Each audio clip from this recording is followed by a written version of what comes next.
And Gary's speech title is "It's a Wonderful Night" or "Moon Dance," with apologies to Van Morrison. Gary?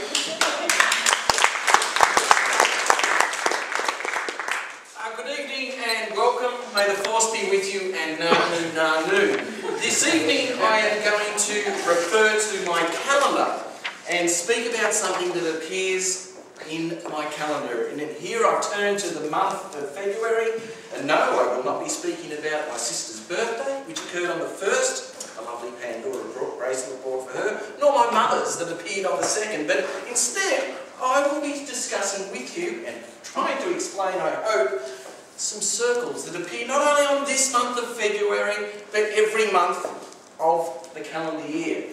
And it's not just a coincidence that it is a month we're thinking of, because my topic for this evening, with apologies to Van Morrison, is "It's a Wonderful Night for a Moon Dance."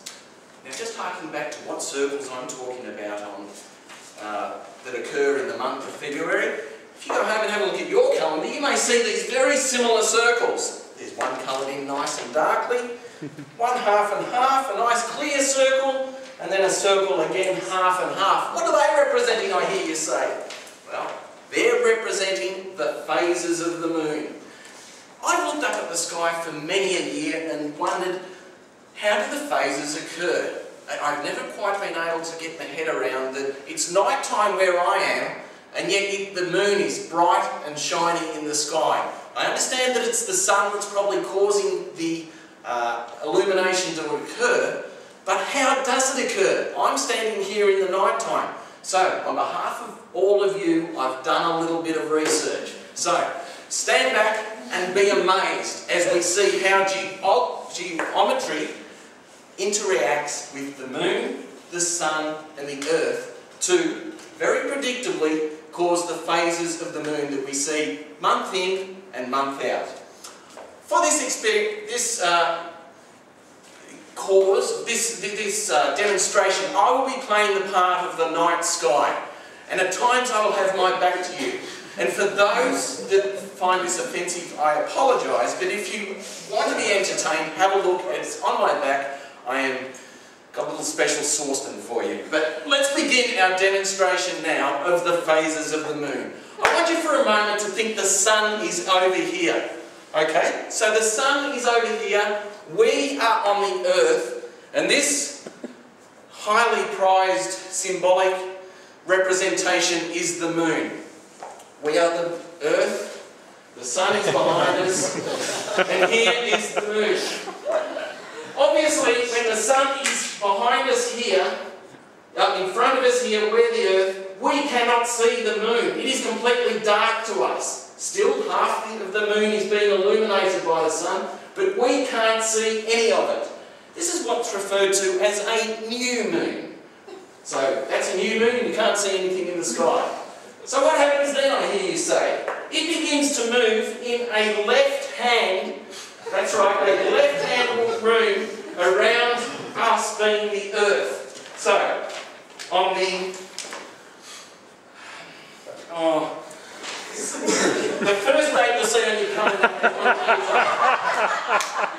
I'm really good at the demonstration, not too good at the theory. So the very first thing you see is this. And then it begins to move, and it takes a whole month. Very similar to the moon, just over 28 days to start moving around us. So you watch what happens. Here's where it gets really exciting and you can start to see. Look, for those people behind me, can you see a little bit of white happening here? Yes. Yes, we can. A little bit of white.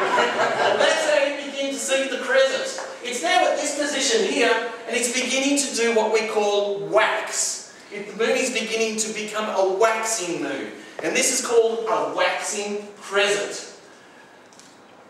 About 7 days, coincidentally a week, maybe that's why it is 7 days, it then appears here.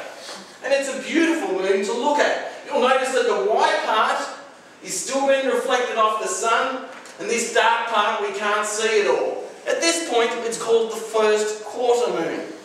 And it's a bit hard to get your head around because it's only half that you can see. Why is it called the first quarter? Well, you've got to remember the moon's a sphere, and only a quarter of the moon's face is being represented to us.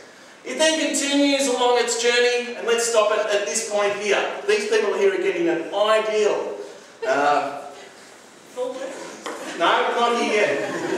It's continuing to wax as it moves round to its left. Look, when I look up in the sky, I can now understand why it's white and where the sun's coming in. Because it's called what we're calling waxing gibbous. That's an interesting word, isn't it? So the again gets over here, and here is the money moon, I call it. The sun's over here, we're down here, nothing's in the way, and if you looked up in the sky last night, you would have seen indeed a full moon. Last night was a full moon.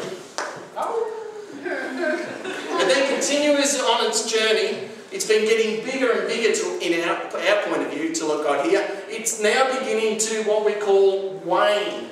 So again, it keeps coming around here. The part we can see is getting smaller and smaller, or waning. Now these people have a great view of it beginning to wane, and at this point here it's called a waning gibbous. Waning means the white part, or the part that's visible, is getting smaller, and it continues along here to the 9 o'clock position, for want of a better word, and it's right here, and this time it's reversed from what we were at this point. This point's still dark, this point's looking at the sunlight, and as we look up in the night sky, we can now understand where indeed the white side comes from, and why, even though it's night time, we can still see the white aspect of the moon. And we then come around 28 days later to where we exactly started, and that part, as we said, is called a new moon. Now it happens like absolute clockwork, as I said. Full moon on the 7th, next phase on the 14th, the 21st, etc, etc. And people have been able to set their clocks and things for years and years and years about that. So I found that very interesting. It solved one of the great mysteries I had in my life of how during night time with the sun involved can you see the moon. So within, the other thing, I didn't bring the dog thing for nothing. You notice that I awkwardly kept it at this level the whole time, but it wouldn't have spun, so I had to use my hand. But that's an interesting thing, because it's offered a different angle to us. And that's why, if it wasn't, and if it was just coming around here every time, every 2 weeks, we'd get both a solar and a lunar eclipse. But that doesn't happen because it's up at this angle. There are many, many fascinating things about the moon, but look, I've still got 5 more speeches to take, so I might just save them for next time. If nothing else, it's interesting to see how geometry, the moon, the sun and the earth all interact together. I hope you, like I, have found this an absolutely interesting and not a lunatic idea. Thank you.